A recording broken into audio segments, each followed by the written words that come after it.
AI is informed, strangely, by the human limbic system. It is, in large part, our id writ large. How so? Well, you mentioned all those things, the sort of primal drives. Mm-hmm. There's all things that we like and hate and fear. They're all there on the internet. They're a projection of our limbic system.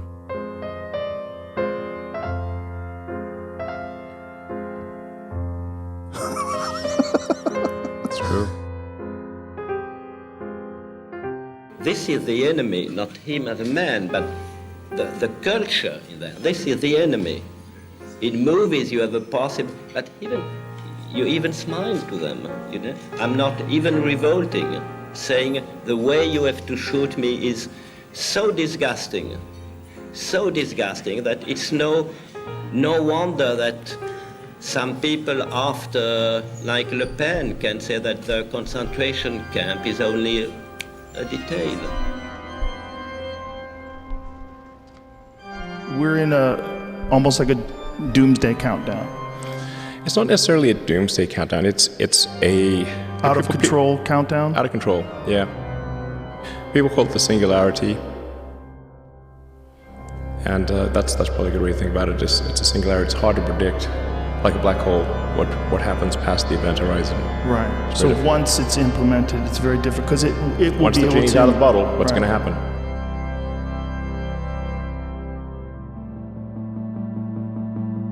Creating a good sequel is tough, and sometimes it's a lost cause.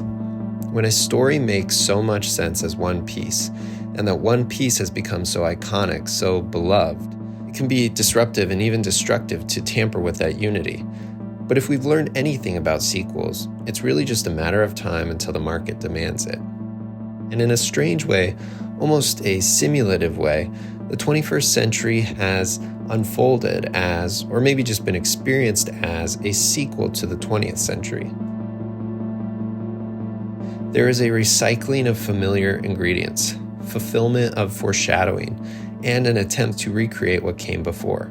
Past greatness, past meaning, to recreate those moments that felt so timeless, so narratively concise. But when a story is too concerned with paying homage to its origins, another time, another reality, it can feel hollow or even degraded.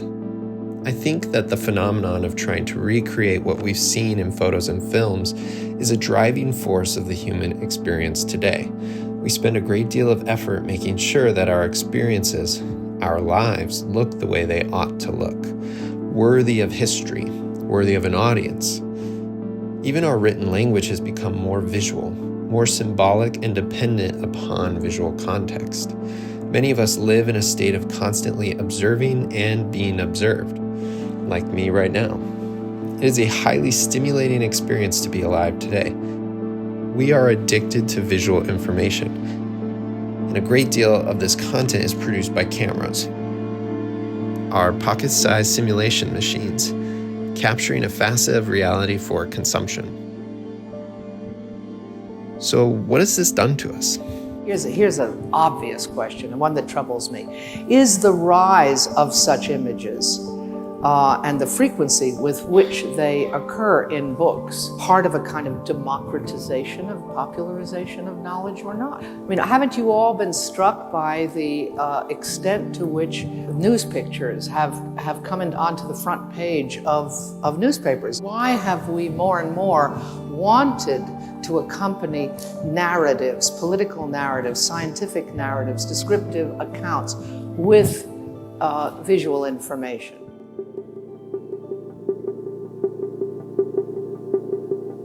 This tower is all that remains of Hawthorne Works, which was a large factory that at one point employed as many as 45,000 workers. This is where a famous social experiment was conducted that generated the term known as the Hawthorne effect. This conclusion was pulled from research studying if certain conditions, such as the brightness of lighting, affected the productivity of the workers. In the process of observing the workers, the researchers concluded that their presence was modifying their performance. People notice when attention is directed at them. And in this modern context, more humans than ever before find themselves in some form of a spotlight.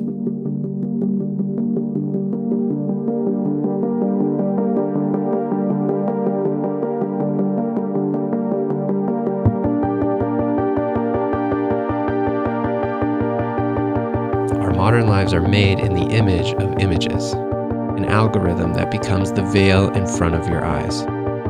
We curate our caves, and existence has become a stream of images collected and displayed in a feed. And this cultural dominance of images as the primary building blocks of communication has led us to this Tower of Babel moment.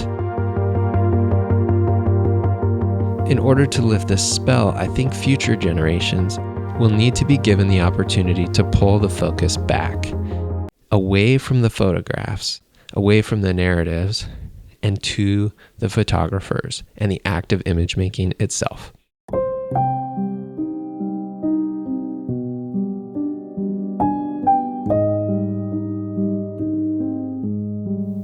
For me, Andrew Garland's Civil War was an unexpected dive into the moral paradox of the photographer. Is it possible to set aside one's humanity in order to document a moment, even a moment as horrific as war, with a removed and unbiased eye? And Garland's film for me was a real catalyst moment, pushing me to reconsider my own complicity, the complicity of the camera. The photographers, the phones, the flashes are very much participants in these unfolding dramas.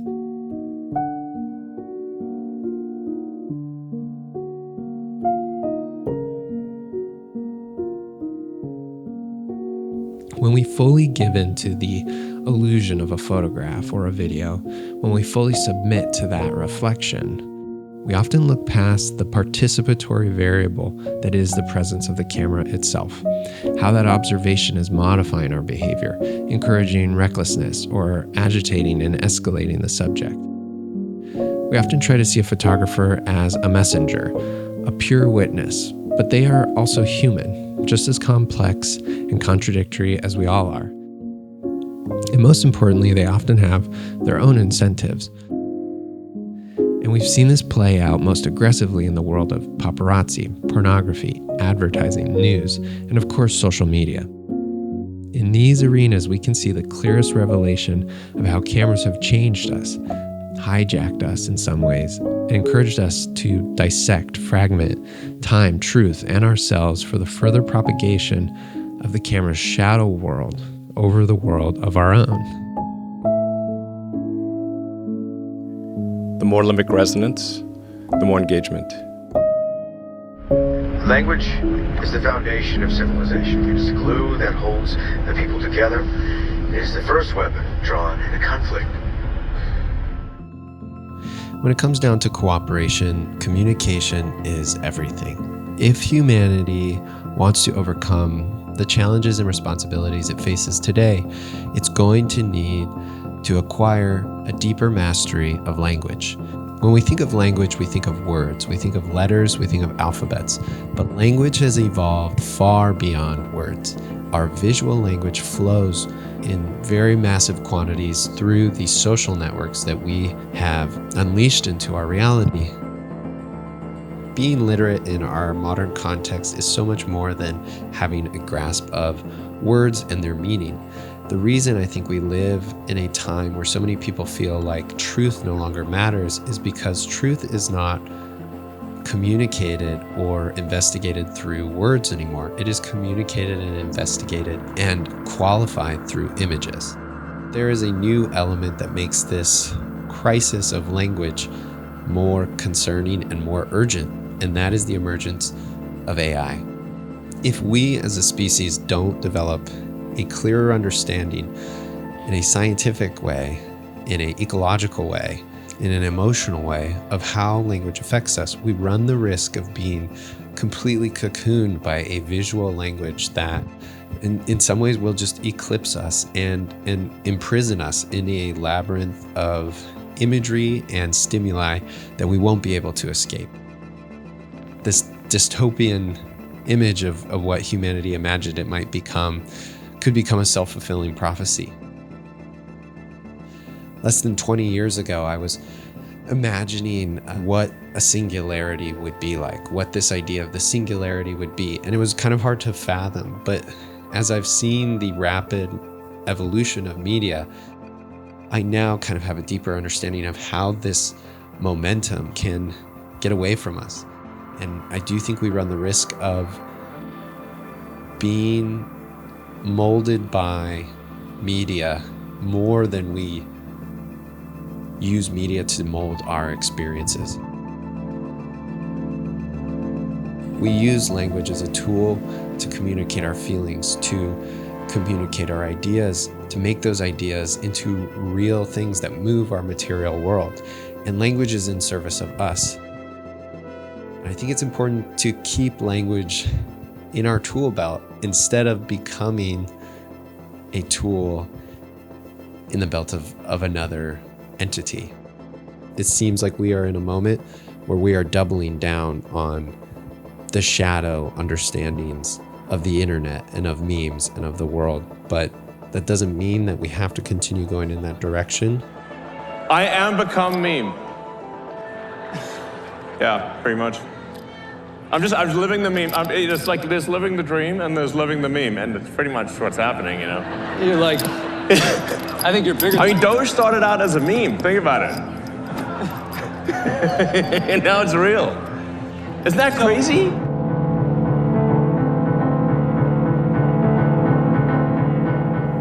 I try to convince people to slow down AI, to regulate AI. This was futile. I tried for years.